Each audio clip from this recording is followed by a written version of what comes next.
What is the one thing you need to know to excel at managing? What's the one thing you need to know to excel as a leader? You can pierce the complexity and identify one core insight, one controlling insight, if you like, that if you forget everything else about leading or managing, you shouldn't forget that one core insight. When it comes to the science of success, there's one name you need to know: Marcus Buckingham. We are overwhelmed with information. It's a world of excess access. And it occurred to me that the real challenge of being successful in this world is not a function of how much of that you can retain, so much as what are the very few things you must never forget. Marcus Buckingham is a best-selling author, a highly sought-after speaker, and a valued consultant to many of the Fortune 500 companies. All the research I've been a part of is the one thing that every great manager seems to know. Find out what is unique about a person and capitalize on it.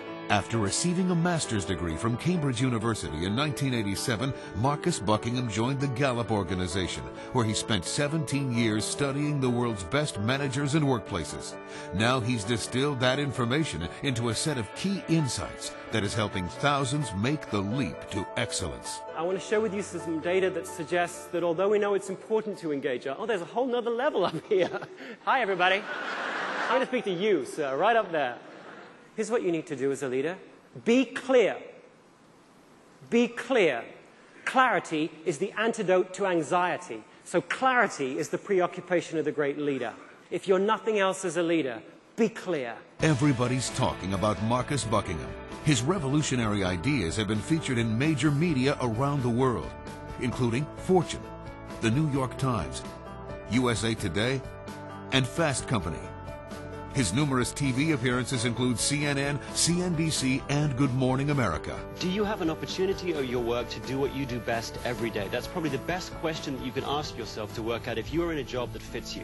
You sound pretty good at this. You know, the old cliche about building teams is that there's no I in team. But as Michael Jordan was once quoted as saying, there is in win. Marcus Buckingham, the one thing you need to know. If you want to understand the future of any community of people, go study their heroes. You want to understand the future of Great Britain, my country? Go hang out in any history class or read any history textbook and you'll find that we keep banging on about 3 battles. The Charge of the Light Brigade, Dunkirk, and the Battle of Britain. Now, there's nothing that remarkable about that. Every country has their mythical army exploits. You know, the Russians have Stalingrad and America has the, Washington crossing the Delaware. What's remarkable, though, about our 3 battles in Britain is that we didn't win any of them. We lost 2, and the third one, the Battle of Britain, could generously be declared a tie. So if we didn't win them, why do we keep talking about them all the time? Why? Because they embody the core strength that, right or wrong, we believe is the epitome of our character. We may not win, we Brits, but boy, we'll never give up. No matter how tough the fight, we, as Churchill would say, we will never surrender. We will fight them on the beaches. We are, if you like, we are the Avis of nations. We try harder. We're about the least competitive nation you could possibly imagine. Contrast that with the US. You guys are the most competitive nation you could possibly imagine. How do I know this? Because you measure everything. Competitors love scores and metrics, because if you can measure it, you can compare it. If you can compare it, compete. And if you can compete, you can win. Just go read your sports pages in the newspapers. In Britain, the sports pages are filled with long stories of heroism and daring do, which usually end up just the wrong side of victory. With you guys, you've got, what have you got? You've got columns and rows and scores, and it's just, if you're not careful, you wind up confusing the sports section for the business section, for crying out loud. Actually, I first realized this because when I first came to the United States, I was sent to Lincoln, Nebraska for my sins. And I'm joking.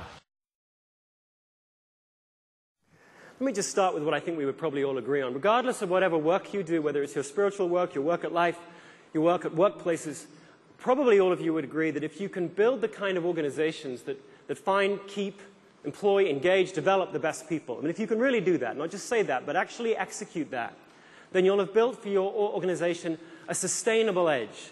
I mean, in business world, it's a sustainable competitive edge. The wonderful thing about a culture is that it's so complicated. It's made up of so many different actions and interactions between employee to employee, employee to manager, manager to leader, that if you've really built a strong one, I mean a truly powerful one, then no one can steal it. All they can do is envy it, look over the wall and wonder what on earth it is that you're doing to get people so engaged.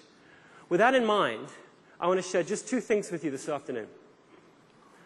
One, I want to share with you some data that suggests that although we know it's important to engage, there's a whole nother level up here. Who knew that? Hi, everybody. Hi. I'm going to speak to you, sir, right up there.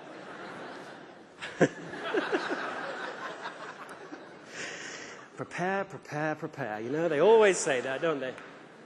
With that in mind, two things. One, I'm going to share with you data which suggests that although we know it's important to engage our people, we actually do kind of a rotten job of it, both here in the United States and around the world. That's at least according to the people that are supposed to be engaged. Second, and most importantly, of course, I want to offer some explanations as to what we can do differently in order to do a better job of really engaging our folks.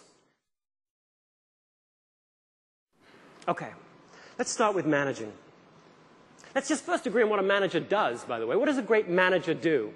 Do they build teams? Do they enforce quality, build standards, set standards, ensure good customer? What does a manager do?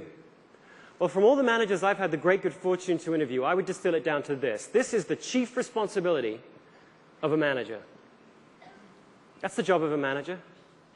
A great manager turns one person's talent into performance. If you're good as a manager, you're good because people work harder for you than they would for somebody else. If they don't work harder for you than they would for someone else, get out of management. You're in the way.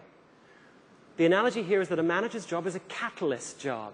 If you're good as a manager, it's because you speed up the reaction between the talent of the employee and the goals or the mission of the organization. If you do that well, you're a great manager.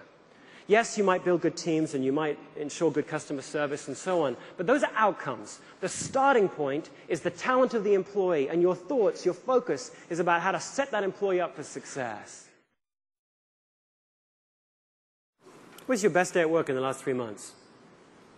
You want to find out someone's strengths? Ask that question. Because remember, a strength isn't just something you do well. A strength is something that strengthens you to do it again and again and again. So if you want to get obliquely, because if you just say to someone, what's your strength? I mean, it's very hard to answer. Many of us are so close to, we're like the New Yorker who no longer hears the sirens or the horns. You're so close to your own strengths, you take them for granted, don't you? So ask someone, what's your best day at work in the last 3 months? What were you doing? Why did you love it? Of course, the corollary to that, how can you repeat it? To know about a person's weaknesses, flip the question around. What was your worst day at work in the last 3 months? What were you doing? Why did it drain on you as much as it did? How can we avoid it? Because remember, a weakness isn't just something you don't do well. You may actually do some things quite well that are weaknesses. Why? Because they weaken you. They frustrate you or bore you or drain you. For triggers, try this one. What was the best manager relationship you've ever had? Or the follow-up, what made it so good? You'll learn a lot about what that manager did with the person to be able to get them to accelerate and deploy their strengths so effectively. What was the best manager relationship you ever had? How about this one? What was the best recognition you ever had? I don't know, maybe you know that answer to all the people that you work with, but if you don't, ask it. Otherwise, you might be giving out plaques to people that are endlessly out-plaqued. They had enough plaques the time you gave them the first one. What was the best recognition you had? Whatever made it so good. And in terms of style of learning, try this one. It's pretty straightforward. When in your career did you learn the most? Why? What was happening? How were you learning?